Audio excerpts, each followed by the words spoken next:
Hi, it's Wednesday. That means it's time for another video edition of Widower Wednesday. I'm Abel Keogh, author of the book Dating a Widower. And today we're going to discuss a topic that I'll just call wife first, not second wife. And basically, what doesn't matter if you're married to a widower or a girlfriend of a widower or just starting to date a widower, what I want to do today is share with you something that was posted on Facebook. I do share it with the permission of the author, but I thought it was really good talking about the mindset that widowers need to have if they're really going to have a serious relationship. I think oftentimes, it's just kind of expected that, that widows and widowers should, because they were married before and because their spouse is dead, that we just kind of, everybody needs to honor the late wife and have, and share memories. And it causes all kinds of problems for girlfriends and wives of widowers and, boyfriends and husbands of widows as well. And this was posted on Facebook, and I honestly, there's not many things I say I wish I wrote, but I wish I would have wrote this. This was written by a Daniel Snow in Idaho, and I do share it with his permission. But he wrote this essay called "Wife First, Not Second Wife," and it's an essay on speaking up. I will post a link to this down in the description, as well as just in case you can't get to the link, I'm going to post his essay down there in the description as well. But I think Mr. Snow does a great job talking about what it takes in order for a relationship with a widower, whether it's marriage or a long-term relationship or whatever kind of relationship you're looking for with a widower. I think he discusses the mindset and what needs to happen in order for these relationships to succeed. And that's important because, if you look at the stats, the divorce rate for widows and widowers on their second marriages is astronomical. It's like 2/3 of those marriages end in divorce. And I mean, honestly, if you want the reason for it, it's because people aren't addressing the issues that he's going to talk about here. That's been my experience in coaching and stuff. But anyway, let me share this essay with you. I'm going to read it, and then I'm going to offer my own thoughts in between. It's a little, just what I want you to do here is just close your eyes or just do something where you can listen to what he's saying, listen to my comments on it. But I think if more widows and widowers had the attitude of this Mr. Snow, I think that a lot of the problems that come from widower relationships would probably be solved. I think that this would solve most of the relationships. Anyway, enough of this. Let me get to it. This is the essay called "Wife First, Not Second Wife." It's a must-read, and this is the attitude widows and widowers need if their marriage or their relationship is going to succeed. So he starts the essay. I'm not going to read the very first part of it. He's just talking about, I have to write this. There's a lot of stuff going on. I'm gonna skip over that again. You can read it in the description below if you want the whole thing. But this is where the essay starts, and this is where it gets pretty good. He says, quote, "I think we can all agree that people often speak without thinking. I have been guilty of this myself once or twice. Sometimes people just say what pops in their head without thinking or how what they say will impact others. These times I am referring to and will highlight in a moment, often there was no offense intended or even realized that there was offense taken. I understand that they stem from people who are not completely aware of the delicacy of situations." Okay, so I'm going to stop here for a sec, stop reading for a sec. I like how he is setting this up, right? He's setting this up perfectly and saying that, especially when you're talking, and he's talking about widower relationships here, unless you've been in a widow or widower relationship, you don't understand all the dynamics and how saying things or doing things can unintentionally hurt a relationship or hurt the couple that's trying to make it work here. So I appreciate the charity that he's extending to people who may have said something offensive or done something offensive here. So let me continue his essay here. He says, quote, "Without further ado, I am talking about how people treat my family, specifically my wife and myself, especially in our relationship or her place as the wife of a widower. Take a second and put yourself in her place, or even my place, if that's easier for you. If you have passed away, wouldn't you want your spouse to find happiness? If your spouse has passed away, don't you deserve to find happiness? If you find happiness with a widow or widower, do you deserve to be treated as a second spouse, or are you entitled to all the happiness that comes from sharing a marriage and making a family that is your own?" I'm going to stop reading here for a sec. Stated absolutely perfectly. So again, if you know somebody, if you know a widow or widower that's moved on, or someone that's dating a widow or widower, don't those people deserve happiness? And then, if you're a widow or widower, doesn't your second spouse, I won't use the term second wife or second husband, but your second spouse, aren't they entitled to the same happiness that your first spouse was? Good questions he's asking there. Put yourself in those shoes. All right. So I'm gonna continue reading from Mr. Snow's essay here. He says, let's get down and dirty. A couple of examples to illustrate what I'm referring to. Recently, a local church leader told my 12-year-old daughter that Brenda, that's his second spouse there, isn't her real mother. Right here and now, Brenda is 100% the mother to all my children. She takes care of their emotional, physical, and spiritual needs with a heart full of love and no hesitation. Yesterday, my heart melted when I caught my 9-year-old lovingly holding hands with Brenda in a crowded room. My kids call her mom, and to them, this is who she is, 100%, no question. This person may have thought that she was helping our daughter. Wrong. She was damaging one of the best relationships this girl has in this world. Did she intend to be offensive or hurtful? I doubt it. But her words, however well intended, came out wrong, and damage was done to myself, my daughter, and my wife. For weeks, Abby, that's his daughter, was depressed after the conversation with her church leader. So again, I love how he, there's some charitable aspect there. I don't think the person, again, I would probably agree with him. The person that said that, that Brenda isn't her mom, probably didn't have bad intentions of that, but the road to hell is paved with good intentions, right? So, but really what stands out here is how Mr. Snow here stood up for his wife. He stood up for it. Listen, he says, she takes care of their, and again, referring to his second spouse there, she takes care of their emotional, physical, and spiritual needs with a heart full of love and no hesitation. Awesome. He is standing up for his spouse. This is exactly what widowers need to do. They need to stand up, whether it's a girlfriend or your wife, you need to have this same kind of attitude and stand up for them. And yes, people are going to say stupid and hurtful things, but have some charity towards them. But geez, don't be afraid to stand up for the person that you claim to love. Okay, back to his essay. Quote, a few months ago, some of my old friends were in our home and getting to know Brenda for the first time. There were lots of questions. As we explained the way we were establishing our home, a woman I'd been friends with for many years said, Emily wouldn't like that. Emily, by the way, is the late wife. Back to his essay. Guess what? This isn't Emily's home. This is Dan and Brenda Snow's home. As we have blended two families into one superfamily, there were some significant changes from all parties. We look different now to anyone who has known either family before. But the fact of the matter is we are one family and we are doing what is best for our family. I did not marry Brenda because she is Emily 2.0. I cherish all the things that make Brenda different from Emily. This is not ever to say that one woman is better in any way than the other, but that we accept people for who they are. Heck, it's even possible to love the differences. I would be a fool to try to compare or rank the women who I've been fortunate enough to love and marry. Yet I was a fool to allow my friends to do exactly that. I bit my tongue and let Emily versus Brenda comparisons happen right in our own home. No more. Again, I'm going to stop reading for a sec. Perfectly stated. Perfectly stated. Look how he stood up for his new family. You're right. He's saying this isn't Emily 2.0 and his wife. This isn't Emily 2.0. This isn't Emily 2.0's family. This is Dan and Brenda's family, and we've put it together, and we're doing the best that we can.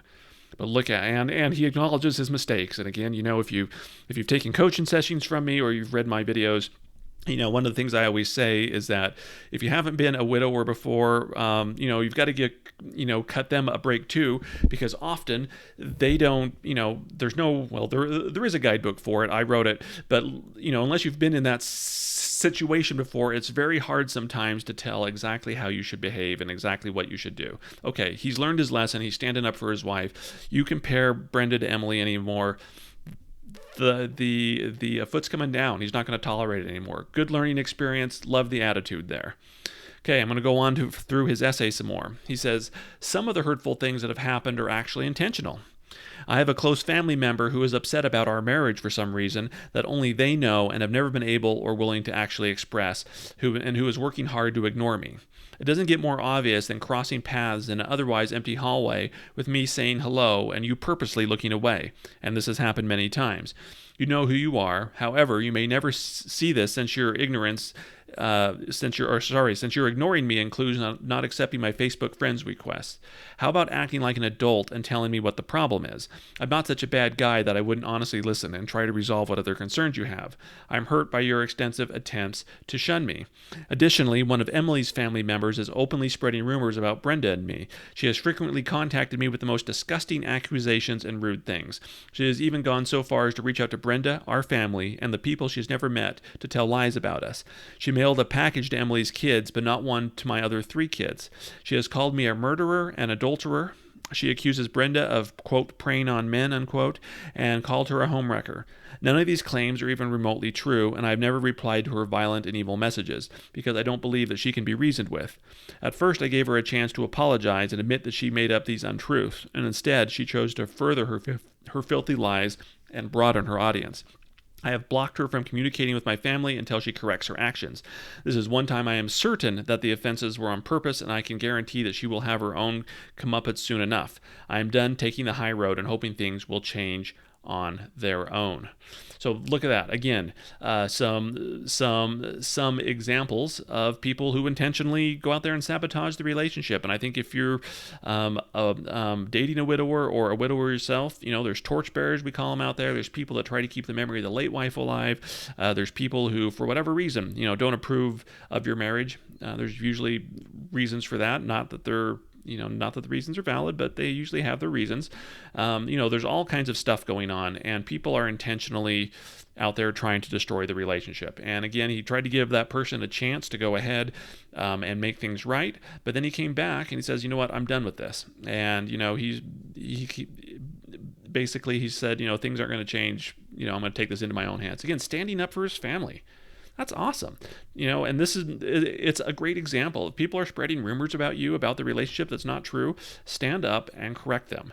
I mean, I'm tired of this whole thing where it's like, oh, we've got to just, be nice to people. Well, yeah, you should be nice to people, but if they're spreading lies about you and your family, don't tolerate it. And I'm glad that Mr. Snow here is not going to tolerate it anymore. But again, good example, great example, actually, of a correct attitude to have in order for this marriage to succeed. Okay, back to his essay. Quote, from time to time, friends of Emily and even family have reached out to me to express some of their grief or share a memory. I completely understand where this is coming from, and I neither encourage or discourage this. For example, there have been photos shared to my Facebook page, private messages sent, gifts given, and new traditions established because of Emily's death. These are great, but they come with a price. I share in your grief and loss, but I have been fortunate to have a new life that is so full of happiness that there is no room for sadness anymore. I may have moved on, but I will never forget. The other price of sharing these moments with our friends and family is that when a spotlight is shined on Emily, a shadow may be unintentionally cast onto Brenda. Let me repeat that for those who are listening. When a spotlight is shined on Emily, a shadow may be unintentionally cast onto Brenda. Think about that. Back to his essay. You do not have to push someone into the shadows to pull someone else into the light. If you need to express your love for Emily, do it. Just do it in a way that there is enough light left for the family she has left behind. And that includes all 8 of us in my home. Okay. And again, I think he's right. I think a lot of people, when you're in a relationship with a widower, a lot of people reach out to express some of their grief or share a memory. Again, their intentions are good. They're not trying to cast a shadow on the new girlfriend or the new wife, but that's usually what happens. And again, that's probably one of the big issues that I deal with in my coaching sessions is just kind of the trauma from this is, from people feeling like they're competing with a ghost. And again, it's not anything that the widower says or does, but it's other people. I know like in my marriage, soon after we were married, it's like the anniversary of my late wife's death. And, I'm getting cards and letters and stuff. Oh, we're thinking about you during this time. And again, appreciate the thought, but not helpful for me or my marriage to Juliana, right? So again, I like his attitude. He's again, I think he understands correctly that you control what you can control. He can't control what people post on Facebook. He can't control the memories people share. He can't do that, but he can set healthy boundaries. And that's basically what he's doing. He's saying, look, if you're going to do this, that's fine, but understand what the consequence is of this, and how it's hurting my marriage and my relationship. And so again, I don't know again if he's going to block people or whatever, but he is setting, he's taking that first step to setting healthy boundaries by letting people know what happens to their, what is the consequence of their action. Again, I think if you talk to most of his friends and family that are doing this, most of them are completely unaware, 100% unaware how this is affecting his relationship. But now he's let them know, right? Okay, back to his essay. He says, Brenda and I have faced these and dozens of other situations where we have kept our mouths shut because we believe that no harm was intended. Our philosophy from the moment that we became a couple and people attacked us is based on being quote unquote too soon was to wait it out, because people will see our happiness in the super family that we were and have become, and that they will naturally jump on board. One of our most vocal early objectors was my mother, and she came around 100% once she witnessed who we are together as a couple and family.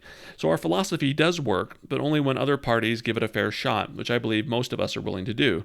I am only finally opening my mouth at this time because enough is enough, and those who are unintentionally being rude may want the opportunity to self-correct when made aware. If this sounds like you, please know this: we honestly value your friendship and know that you are not intending to hurt. As such, no apology is needed or wanted. So again, I think they handled it correctly. Again, when I usually coach and you're early in a relationship, one of the things I will say is people come around, 90% of the people come around once they see how happy you are and that the relationship is good, right? And again, most of the time people are objecting to it or whatever because they haven't moved on with their grief. They're in a different part of the grieving process, and they don't understand how someone can move on, whatever too soon is, but it's too soon for them, right? But I think he handled it right. But now it's going to change. Okay, so he said, look, I gave you some time. Now I'm making people aware of the thing. Again, I don't know how much time they've gone on. I don't know how long this couple has been married. But they've reached a point where it's like we've got to speak up now. We've given you some time to come around. For those that's not happening, well, guess what? We're speaking up now. Okay, going on with the essay here. Quote, we aren't trying to erase Emily. We know she is here and she is part of our lives. Just because I am remarried does not mean the previous 20 years are lost. We tread a fine line to make sure that we are one super family that includes Emily. I can promise that if anyone ever badmouthed Emily to Brenda, she would tear you a new one. I know that Brenda does not view Emily as a rival, and I am losing respect for people who are trying to force a rivalry where a sisterhood actually exists. That said, Brenda is not going to live in Emily's shadow either. One neighbor in Idaho commented to Brenda that she had big shoes to fill, and I love her response. Quote, I have lots of my own shoes, and I brought them with me. I'm going to pause here and say that is a great response. So, ladies, listen up. Someone says you have big shoes to spill. Here's a good response, or something along these lines. I have lots of my own shoes, and I brought them with me. Great response. Awesome, Brenda. Great. Okay, going back to the essay here. He says, we actually left Idaho because we wanted to begin our family in a place where nobody knew us, and the focus is on who we are today, not what our pasts were. We wanted to have a fresh start to build our super family. I don't know of any other family that has faced the trials that we have faced, both together and before we were a family, and as happy as we truly are today. We had a season of miracles in the middle of years of turmoil. We genuinely invite everyone to join in our happiness. One of the things that I cherish most is how Emily's parents and brothers have adopted Brenda as a full member of the family and frequently comment on their happiness and witnessing our happiness. So again, love the attitude. I love how he, and again, I'm sure, I don't know where they had to move from or where they moved to, but again, making the sacrifice there of starting over and doing it for the purpose of the relationship. Again, in my story, I talk about how I sold my home, that I had kind of remodeled. I sold my home, and me and Julie moved 35 miles away to a new town. And the main reason I did that was because I wanted a fresh start. I didn't want me and Julie having a marriage in a place where where there's going to be all these memories of Krista floating around. And I'll honestly say it's one of the best decisions I ever made outside of marrying Juliana. Deciding to sell my house and move was probably a really good decision for the two of us. I know that's not always possible, but it was possible here. And again, I don't know where they moved to or what the circumstances were, but I love the idea of starting fresh and starting over. I think it's a great thing. And again, I love the attitude here of him, of not only Brenda standing up for himself, but again, them doing what is best for their marriage and relationship. Okay, so here we go. I'm going to finish up the essay here. He says, if you do or say something that is offensive, don't expect my silence. I won't be rude, but I want to let you know how I feel. I know it's hard to put yourself in my shoes or my wife's shoes and to know what we are working so hard to become, as well as what we are working so hard to preserve, and how your words or actions may sting. Have you ever lost a spouse? Have you ever married a person who has lost a spouse and had to constantly get pushed into her shadow? If not, then take a moment and try to consider the kinds of things that would hurt in that situation. It's not really obvious if you haven't walked in our shoes. I don't wish the kind of pain that comes from losing a beloved spouse on anyone. I know that pain. However, I can't begin to imagine the kind of pain that Brenda endures from being made to feel second best within her own home.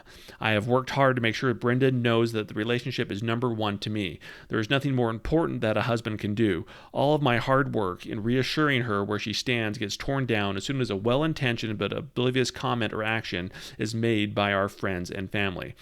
Bottom line, if you're only friends with me solely because of Emily, then maybe it's time for us to go our separate ways. If this is the case, I wish you a happy life and farewell. So, love again.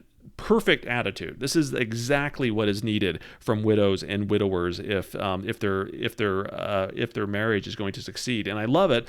And this is the part I love the best is often when you're dating widows or widowers and widows and widowers yourself. Let's be honest. There is an attitude out there where we talk about how no one can understand your pain. Right? You've lost a spouse, and unless you've lost a spouse, no one can understand it. And to some extent that is true. I mean, unless you've lost a spouse, it's an awful experience, and I'd rank it up there as probably the worst experience of my life. But I love how he doesn't focus on his own pain, right? And I think that's one of the worst things about current widow or widower philosophy, how grief becomes all about them. It's like, I've lost this, and because I've lost this, everybody else has to change their lives. No. Look what he says. He says, again, he talks about, if you haven't lost a spouse, that's fine. Hold on. I'm trying to find it. He goes, I don't wish the kind of pain that comes from losing a beloved spouse on anyone. Okay, good. I know that pain. However, I can't begin to imagine what kind of pain Brenda endures from being made to feel second best within her own home. The focus isn't on his loss because, again, it happens. He's moved on. The focus is on his spouse. Imagine, so widows and widowers listening to this, listen to this. Imagine the kind of pain that your girlfriend, your boyfriend, your husband, your wife, whatever, endures from being made to feel second best. Have you really thought about that? Because this guy's thought about it, and this guy gets it. And I really wish more widows and widowers would get this. It's not about you. It's not always about the kind of pain that you endured about losing a spouse. It really is about making your life one with somebody. And if you're going to go out there and I'm not talking casual dating or anything like that, but if you're going to go out there and get in a serious relationship, why is it that you want everyone to be cognizant of the pain that you endured, but you can't see the kind of pain that your spouse or your boyfriend or your girlfriend or whatever endures from constantly being second best? Why is it that you can't see that? I know it's a different kind of pain. I'm not trying to equate the two, but if you're full of pain, why shouldn't that make you more empathetic to what other people are going through? I think it should. Okay, I'm done ranting.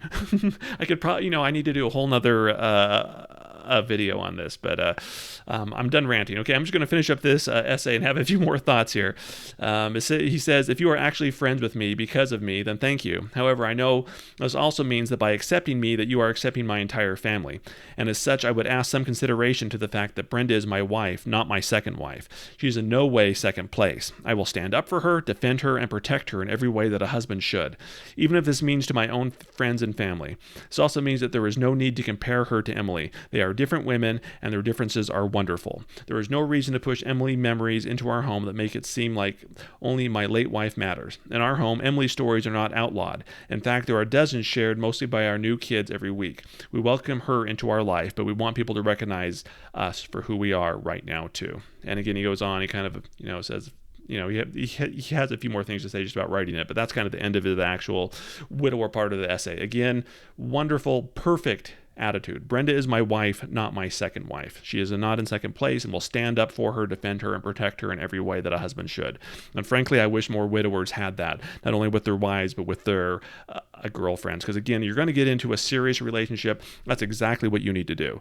I would echo those words, and I would say Julie is my wife, not my second wife. And I don't have any problem defending her or protecting her or doing the things that I need to do, because that's the same way I treated Krista, and Julie is not worth anything second best. And frankly, and so there. Okay, I'm going to go on another rant here, but I mean, let's just be honest again. You're going to be in a serious relationship, especially if you're looking at, marriage or some kind of a long-term relationship. Let's man up here and defend your spouse. Defend your boyfriend and girlfriend. I mean, I hate the fact that we can't, that this is somehow, taboo and stuff like that, and that somehow that a dead person, that because someone died, that, that we can't do that. Where is that written down, that because someone dies, we're not allowed to go out there and defend the new love of our life? Life is for the living people. Life's not for the dead. The dead people, they're in a better place, and I guarantee they're not really caring that much what's happening here, because they've got their own stuff that they're worried about. But come on, I mean, let's be a husband, let's be a wife, and stand up for the people that you marry. Stand up for the people that you're in a long-term relationship with. Okay? Quit treating them like second best. You want to know again why 2/3 of marriages to widows and widowers fail is because people don't have this attitude. That is the number one cause, and I guarantee it, because they're so stuck on the past. They're so worried about honoring the past. They can't honor the future. They can't concentrate on the present, and everything is about the dead. And that's why I can't tell you how many coaching sessions I've had where I've had on the other end of the phone or on the other end of the Zoom call, people in tears. And they love the widower that they're with, right? They love this widowed person, and honestly, they've gone for in some cases years feeling like second best, to the point where they've lost their own identity. That the relationship isn't about a widower and the girlfriend. It's about, everything is about the past, and it's the most toxic, horrible thing that you can do to your marriage. I guarantee it, or any relationship. So you want a relationship that lasts, then you need to do exactly what Mr. Snow is doing here. You need to have that attitude. You need to stand up for your spouse. You need to stand up to those friends and family members. Again, well-intentioned. Give them, do it. Again, I'm not saying you yell at them or scream at them. That's not how I'm saying to do it, so don't misinterpret my comments. But in a kind but firm way, you can let people know that this is your new life right now. This is your new spouse, your wife, husband, whatever it is, and that they are number one. And you should treat him like number one, because I sure as heck hope you didn't treat your late husband or wife like number two, because there's just absolutely no excuse for it. Your current spouse, your current boyfriend, girlfriend, whatever, they deserve the exact same respect that your late wife or your late husband had. Have I gone on enough? This has been my longest Widower Wednesday ever. So if you're still with me, again, read the essay. Again, I'll post it down in the comments below. Go ahead and subscribe, share your stories, schedule a coaching session, whatever you want to do. Comment. You know the story. I'm Abel Keogh. This has been the latest version of Widower Wednesday, and I will see you next Wednesday.